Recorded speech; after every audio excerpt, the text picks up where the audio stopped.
Oh, hey, how's it Are you going? kidding I'm me? pen and paper guy. And I'm motion. Well, I have a system. You see, I put my to-do list. And she revealed that she had also heard the footsteps, but when the person was near their tent, she had also heard heavy breathing, like the kind you hear in horror movies during a scary phone call. She had been terrified too. However, my dad had slept through the whole thing, so we had to tell him the story. Without hesitation, we immediately packed our things and the tents, eager to leave as soon as possible. None of us wanted to stay there any longer. Despite the terrifying night, we had a good time at the theme park later that day. However, that evening, I decided to research the forest where we had camped. What I found made my stomach drop. Just a short time before our visit, a man had been murdered there, stabbed to death due to gang-related debts. That's cooked. That is fucking cooked. When you hear it, when you're hearing someone outside your thing and you're just like standing there like, and you're dead silent because like you can't do anything. You just gotta pray to God that they're not gonna fuck you up or gonna kill you. Even more disturbingly, 2 men had gone missing from that exact beach and had never been found. I couldn't stop thinking about it. What if the person walking around our tents was a dangerous individual, checking to see if there were any witnesses? What if we had been in serious danger without realizing it? Even now, I still think about that night. Who made that horrifying scream, and why was someone using a shovel in the middle of the night in a forest? And the police, what exactly were they chasing? I guess I'll never. I'm surprised the police didn't like go to their tents and like tell them like the situation or whatever. Like I'm surprised that didn't happen. Never know.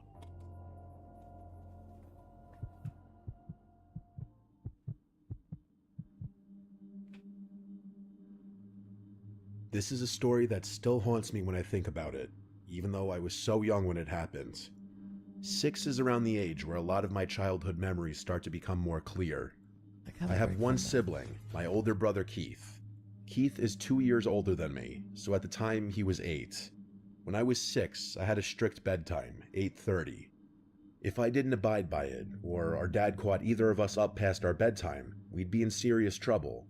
Our dad was always strict with us as kids. Honestly, I don't remember if this happened on a school night or not, but I woke up in the middle of the night to Keith shaking me awake. Keith and I shared a big bedroom upstairs in the house. My parents' room was on the first floor of the house. I was confused why Keith was waking me up, until he told me in a whisper to be quiet and listen. And I did listen, and I heard what he was talking about. It was our mom's voice calling for us downstairs, but it was in a very quiet, whisperish type of voice. I was going to get up to go answer our mom, but my brother told me not to. He said that he didn't think it was Mom. I told him to stop trying to scare me. I remember being so mad at him. He told me to go closer and listen, so I got up and went towards the bedroom door. Right outside of our bedroom door was the little hall that led to the bathroom and another bedroom that our grandma would sleep in whenever she'd sleep over. Directly to the right, when you leave our bedroom, was the stairway downstairs, which had a door as well. I put my ear up on the bedroom door, and I heard the voice clearer. It sounded like our mom's voice, calling our names. Keith, Mikey. I Don't said to fucking Keith, go to it, that's bro. Mom, and he said, no, it's not. Somehow, as a 6-year-old, and as the little brother, Dude, these ads. At least you're short. I found myself being the one confident enough to open our bedroom door and then listen through the stairway door. But now, the voice stopped. I whispered to Keith that Mom walked away, and again he said, that's not Mom. I kept telling him to shut up and that he was scaring me. I unlocked the stairway door and slowly pulled it open to avoid making noise, and when the door was open just enough, I peered through the opening. At the bottom of the stairs was clear as day the silhouette of a person, a woman, but right away I knew it was not our mom. Whoever it was, she saw me because she said, "Hi sweetie, come down." Don't Immediately I fucking shut go the down. door and locked it, and went back into our bedroom and locked that door as well. I started to cry, and Keith kept saying, "I told you." We both agreed to start screaming as loud as we could on 3 to wake our parents. So Fucking on 3, scream, bro. we started stomping on the floor and screaming as loud as we could. It didn't take long for our parents to barge up the stairs, pounding on the locked door. At first, our dad was pissed about the door being locked, But as soon as we let them in, they saw that I had been crying and we were genuinely disturbed about something. They listened to us. My mom was particularly concerned after telling us she was not at the bottom of the stairs and she was not calling our names. She asked what the woman looked like, but all we could say was we couldn't tell. Meanwhile, I remember our dad running downstairs to, I guess, look around for the woman. After a bit, our mom kissed us goodnight again, and I'm pretty sure she told us to lock the doors, which was a first. I was too young to catch on, but it seemed as if our parents knew exactly who it could have been. Keith and I looked out the window when we heard the doorbell after a while, and we saw a police car outside. What? We wanted to go downstairs, but we stayed put. I remember we begged our parents to tell us who it was and what happened, but our parents would always say they didn't know. They would also say they're proud of us for not going downstairs. Personally, I think they did know who it was, and to save my brother and I from any kind of further trauma or fear, they just never told us, because the last time I saw my parents for dinner, I asked them about it, and they still shrugged it off as some random intruder. That is so fucking cooked. But that never explained how that woman knew our names.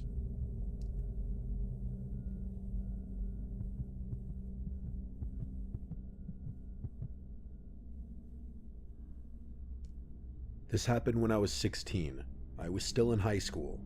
I obviously didn't have a car yet, so I was at the mercy of my parents driving me around, or just walking if it was close. It was the weekend. My friend Haley was having some of our friends over since her parents weren't home. My mom drove me to her house.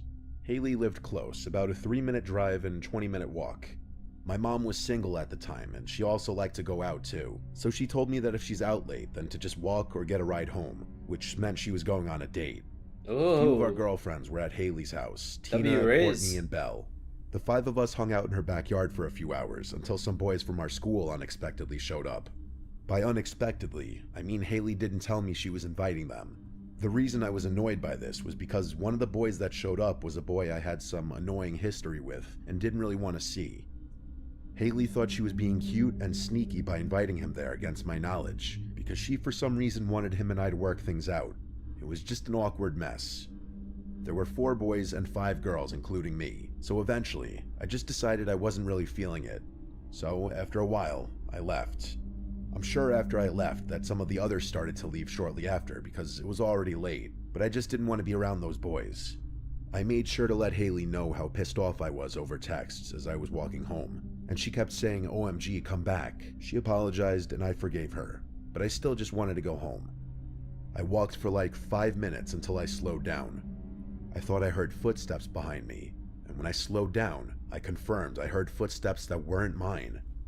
Dude, if that's me, I am bolting it out of there. We are fucking...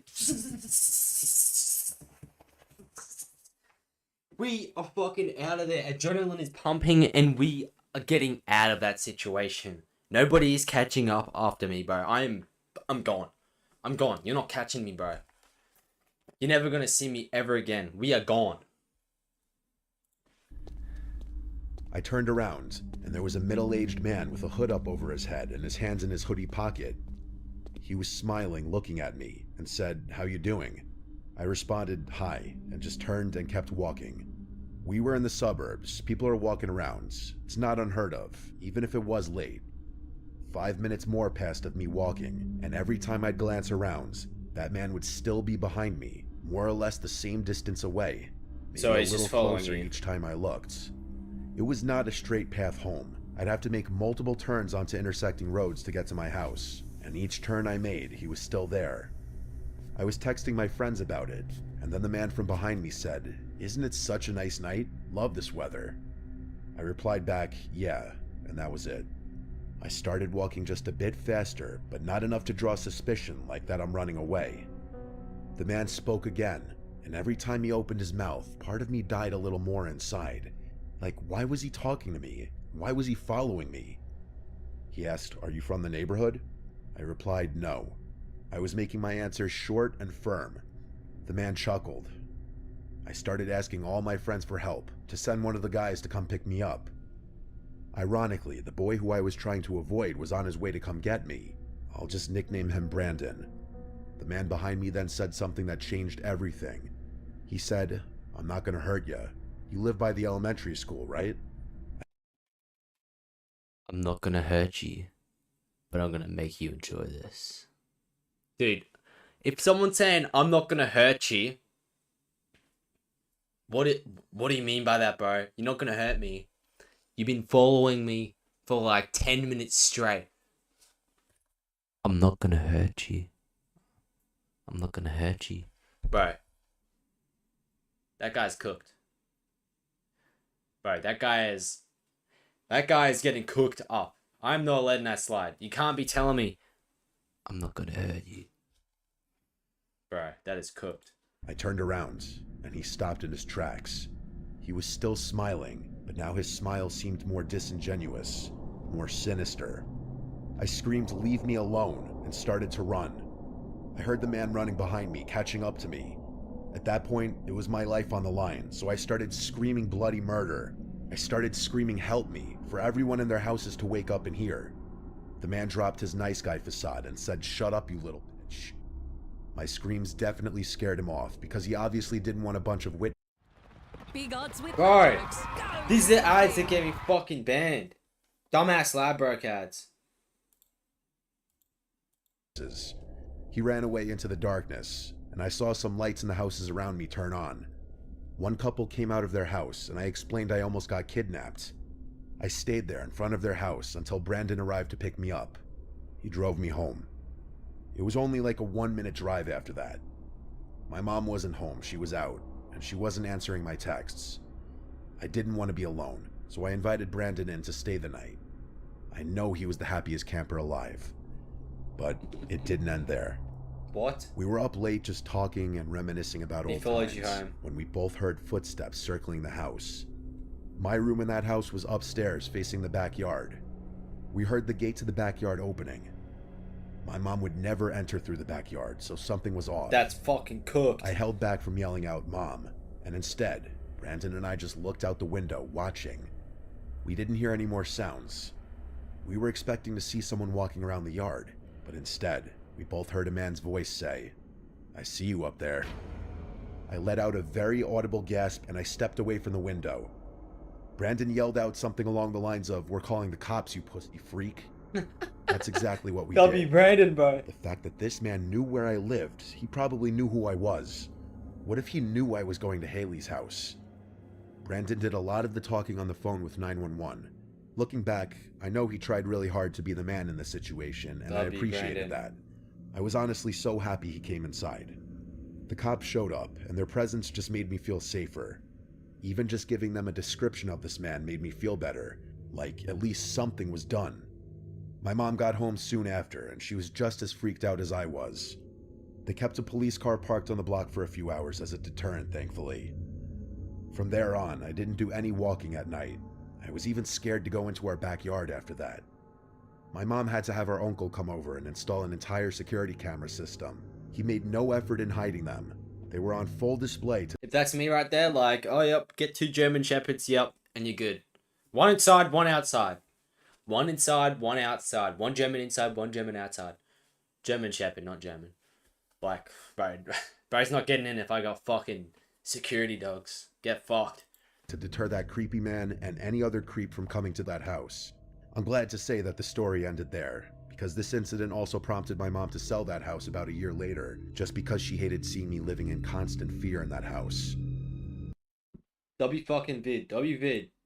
Go subscribe to Mr. Nightmare. Definitely stay and subscribe for him. He's definitely good for reaction videos.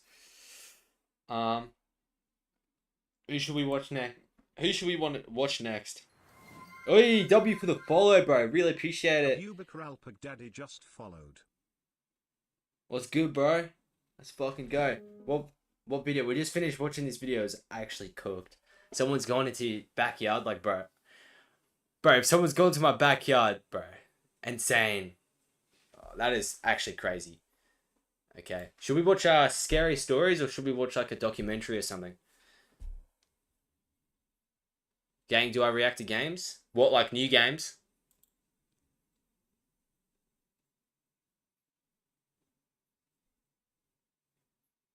I don't even know how the heck to say your name.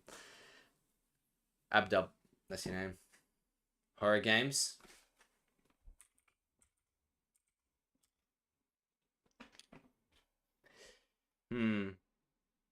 Horror short film.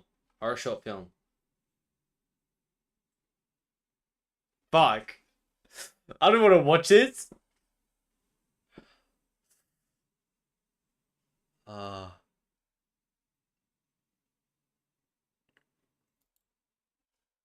I start nursing school in Dude, September. this ads. I got banned on TikTok for 3 days. Not these, dog.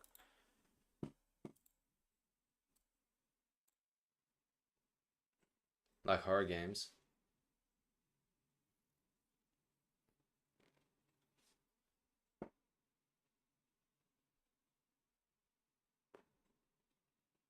You want to play some horror game? I could. I do have Roblox installed, so... But I don't know if I have Outlast installed on my PlayStation. Because we're doing reaction videos. Let me just stop this recording. Alright. The only thing I have is Roblox, but I don't know if that's gonna... I think it will if I have it on this screen. Is still night. Okay. W for the follow. Fun Hood. _hood 21122 just followed. Fucking let's go. Still night. It's better not to be banned.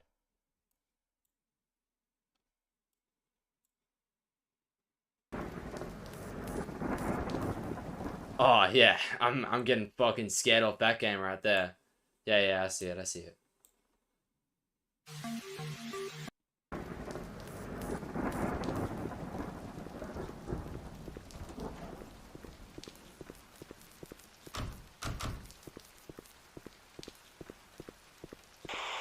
Classic horror game.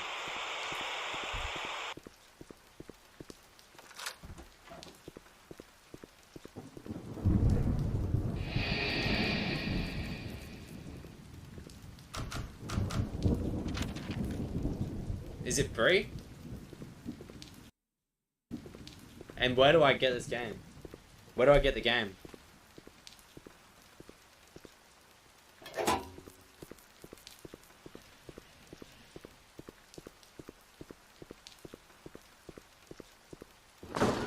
Where do you get it? Steam. Click the video.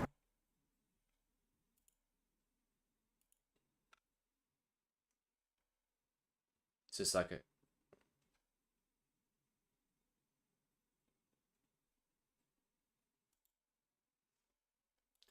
You're telling me someone with a video with 17 views.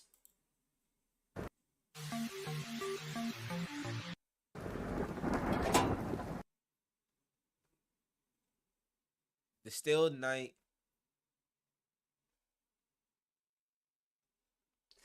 That's sus, bro. Clicking a Still random link. Night.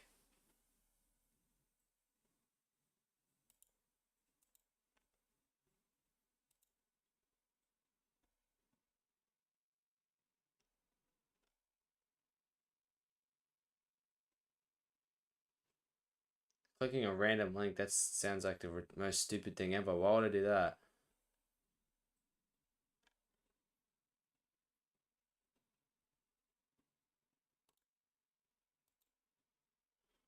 Get some fucking virus or some shit.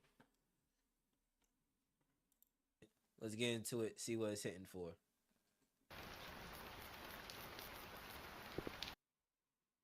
Is he just reacting to that?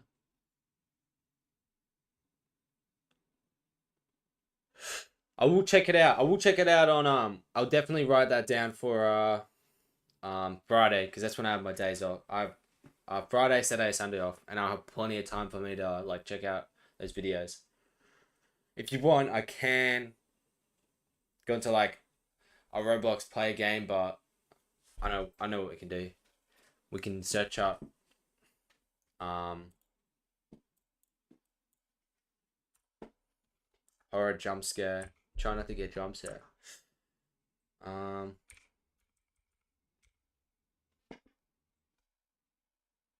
I reckon the short films would do.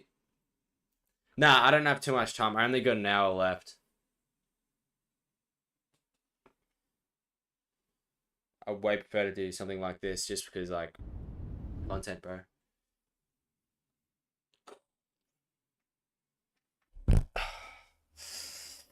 I'm on a tight schedule. Got like 2 hours to stream, go to bed, go to work. Well, go to bed, wake up, make video, go to work.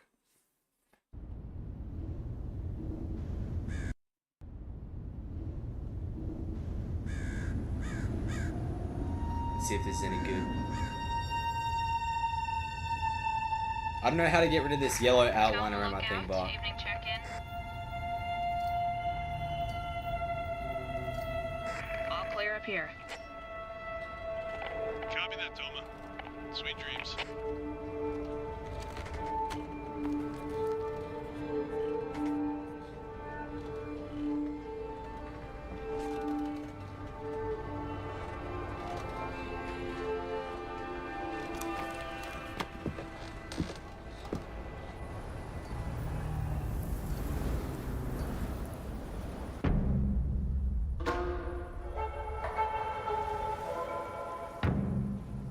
what's the other recommended?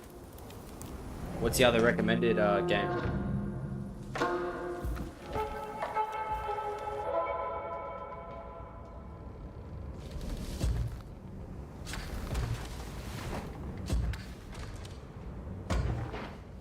Bird Hunter. Dude. Flappy Bird remake.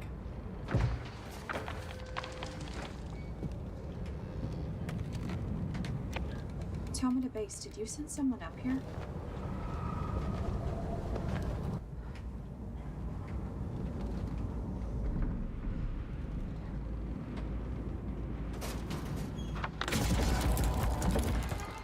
Fuck.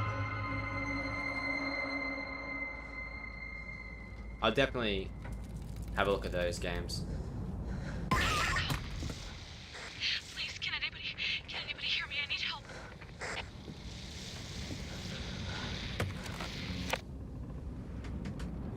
This is Toma. Look out. I'm lost. I can't. I think there's something out here. Hello? Can you hear me? Oh, she's gone. She's gone.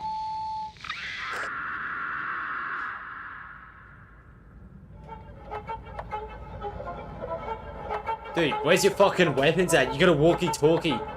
And your whole fucking tower's glass. You're cooked.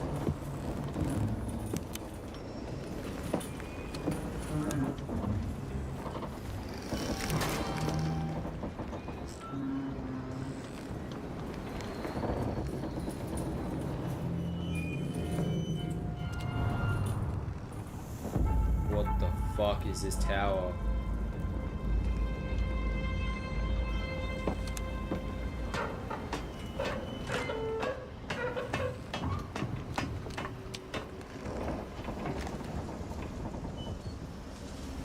Hello? Hello? Is anybody out there?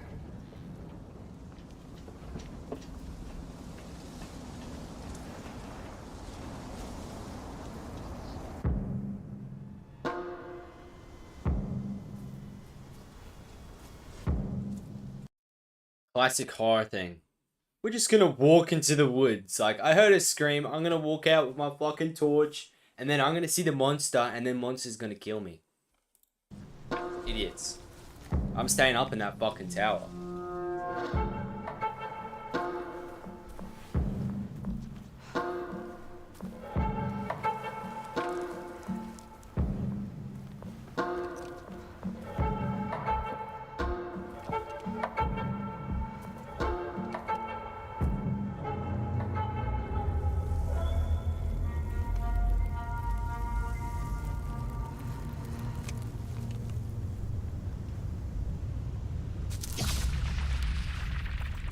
What the fuck? Some Spider-Man shit, bro.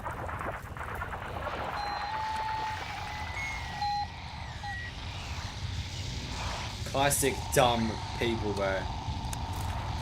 This is why they get killed.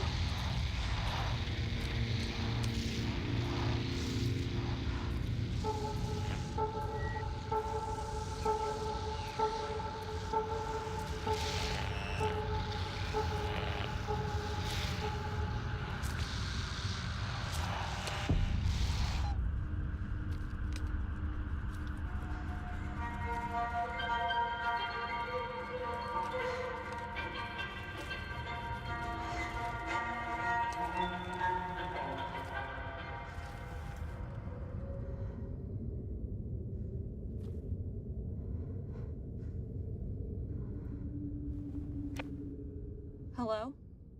Can anybody hear me?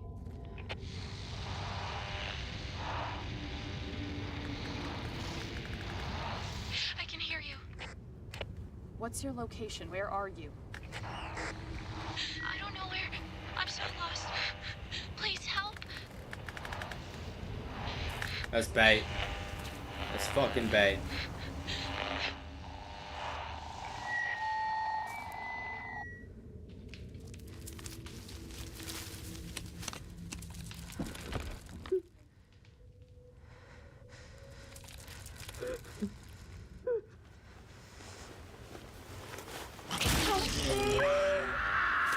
Fucking hell. That sent shivers up my spine. Help. Please, can anybody hear me? I need help. I'll give that a like, but that wasn't anything crazy, I'm not gonna lie. I was like, the build up was crazy. I was expecting me to fucking shit myself. I think that's enough for, we're not doing any more of that. We're just gonna do something else. We still have a little bit. We still got like an hour.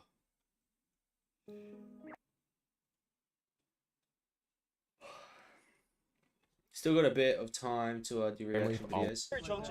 Chat, am I saying it right? Oh.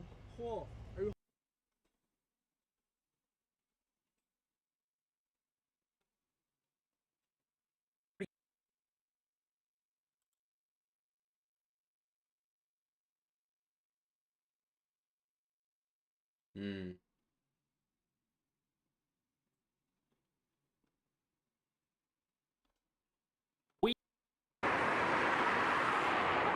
Did you wake up and right mood? No, I haven't woken up in a mood at all. No, I have not.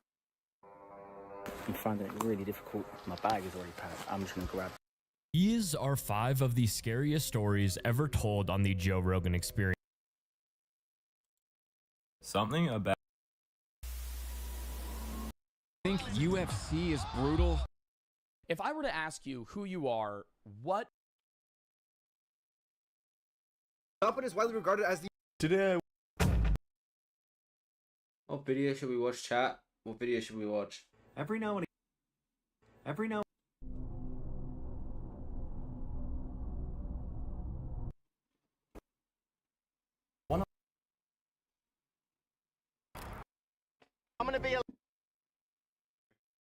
I'm gonna be a. The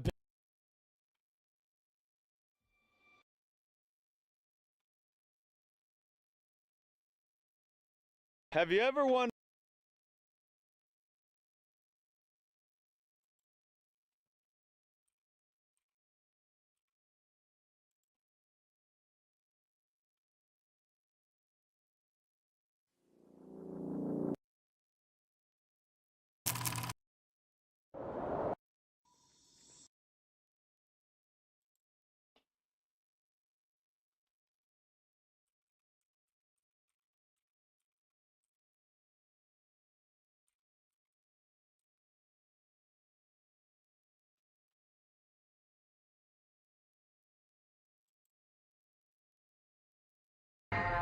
Between 1978 and 1997, there was a theme park like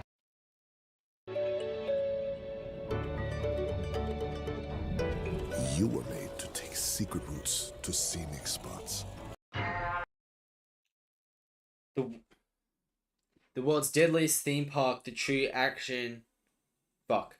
The world's deadliest theme park, the story of Action Park by CX Productions. Let's go. Between 1978 and 1997, there was a theme park like no other. There's nothing in the world like Action Park. An infamous experiment that injured thousands, hospitalized hundreds, and killed half a dozen. The most dangerous theme park of all time. The owner was like, I'm not going to hassle the kids with a bunch of rules. I'm just going to leave safety up to them. Eugene Mulvihill's Action Park was a huge... Don't you just hate it when, like, the lifeguards are like, no, you can't go this way, no, you can't go that way, and then you're just going down the slide super ass slow and it's just boring. It's just like, meh. I'll get faster.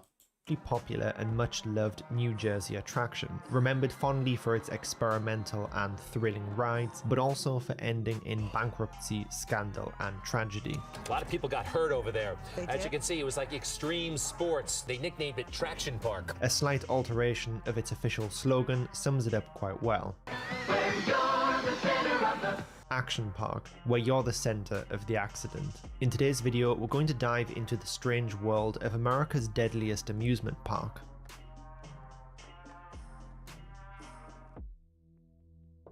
On the 26th of May 1978, businessman Eugene Mulvihill stood admiring a creation he hoped would transform his business forever. Gene, as he was known, owned a company called Great American Recreation, which crucially operated a ski resort in the Vernon Valley and Great Gorge skiing areas of Vernon Township, New Jersey. Gene really wanted to address an inevitable difficulty of running a ski resort business. During the summer off-season, when the snow has long disappeared, your resort turns into little more than a regular grass hill, and as the snow goes... Chat, how many of you guys have actually seen snow? Me? I've never seen snow in my life, except for ice. But that's just at work. So does a significant majority of your business. Ski resorts had for some time been experimenting with opening summer attractions to make the land bring in revenue during this off-season, and Gene wanted to do the same. Following the example of other resorts, in 1976 he installed a 2,700-foot alpine slide down one of the steeper trails, and by 1978 added 2 water slides and a go-kart track. The result was a collection of attractions that became known as Vernon Valley Summer Park, which would opened that May. This made it one of the first water parks in America, and over the following 2 decades would grow to 75 separate rides under its rebranded name Action Park. But as well as its massive size, Action Park was unique in one very particular way. As his son Andy Mulvihill put it, Gene didn't want to do the same old shit, where you just get strapped into something or it twirls around. He wanted to take the idea of skiing, which is exhilarating because you control the action, and transfer it into an amusement park. There's inherent risk in that, but that's what made it fun. This simple philosophy of putting the guest in control made the park hugely successful, but would also become its biggest controversy. Yeah, it makes it hugely successful, but you get Action Park's fucking first people ride dying. was coincidentally one of its all-time most dangerous. The 2,700-foot sledding track was constructed out of a mixture of concrete, fiberglass, and asbestos. Patrons would slide down the winding track on a small sled using only a handbrake to slow their descent. Injuries were atrociously frequent, as patrons were sent down without much prior warning of the high likelihood their sled could jump the tracks on tight corners if they failed to apply the required amount of braking or lean to distribute their weight properly. Owing to poor maintenance that looks hella fun, I'm practices, not the gonna sled's lie. braking I'll go system on that, would really even if I got only offer injured. 2 settings: extremely slow and a speed described by a former employee as death awaits. The result was patrons, usually wearing only bathing suits and most definitely without any helmets or protection, would regularly be thrown off their sled, suffering severe abrasions and broken limbs. Between 1984 and 1985, the slide alone was responsible for 14 fractures and 26 head injuries. In fact, it's reported that at the end of a busy day, staff would find certain sections of the slide coated in a reddish sheen of blood and shredded skin. Staff kept a magic potion of 70% alcohol and 10% iodine on hand to spray down severely carpet-burned patrons. An employee was ejected at such a high velocity that the resulting injury gouged the back of his legs and butt so badly that he needed 200 stitches. And finally, just to add insult to injury, because the alpine slide traveled directly under the 200 stitches. That's a lot of fucking stitches. Holy.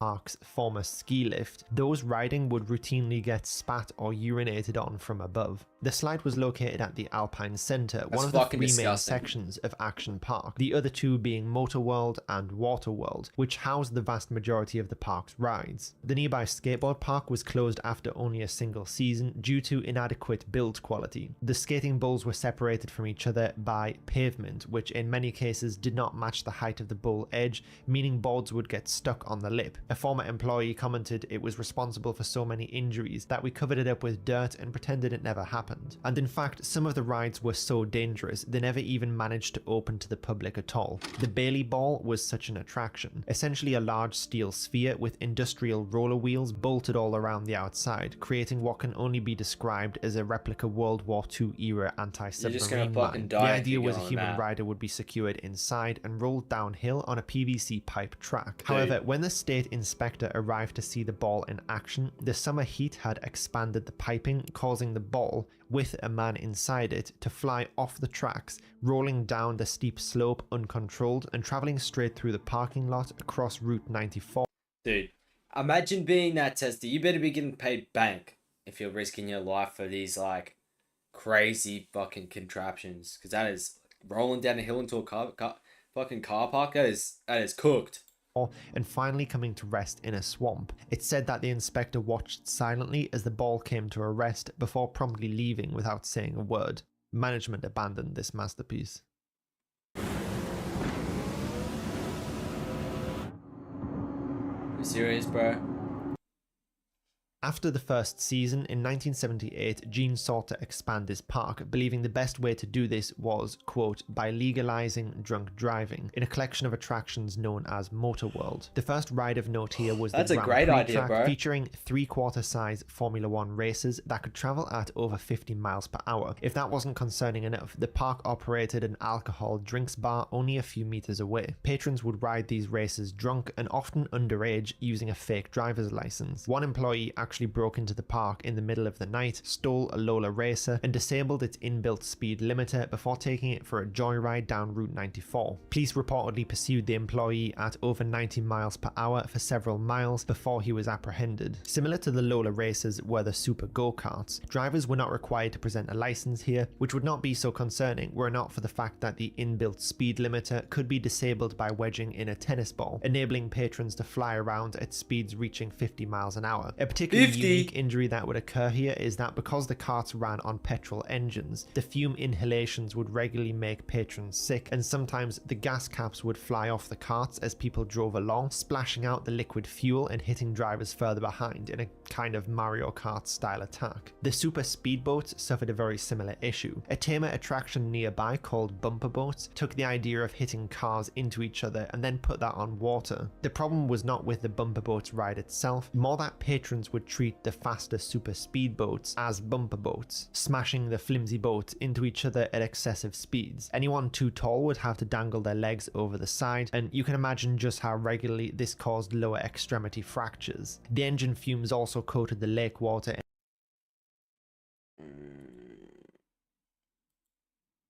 Chad, I'm not gonna lie.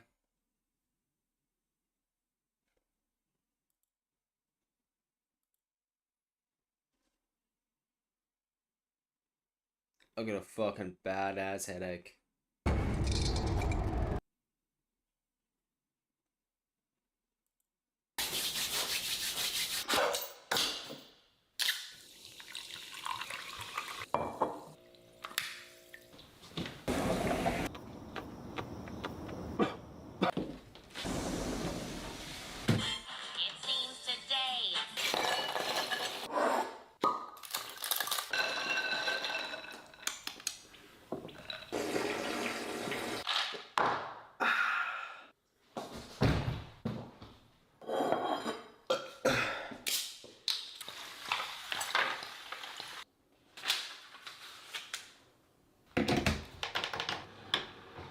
Bro.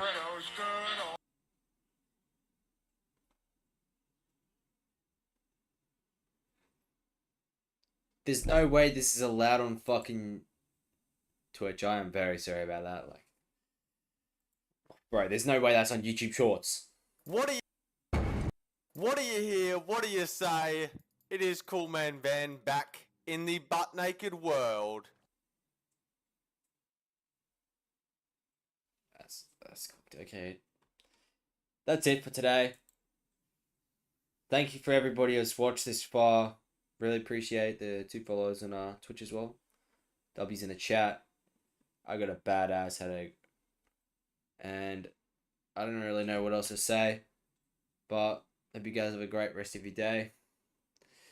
See you later. Try and make some good short form content with the clips we got today. W's.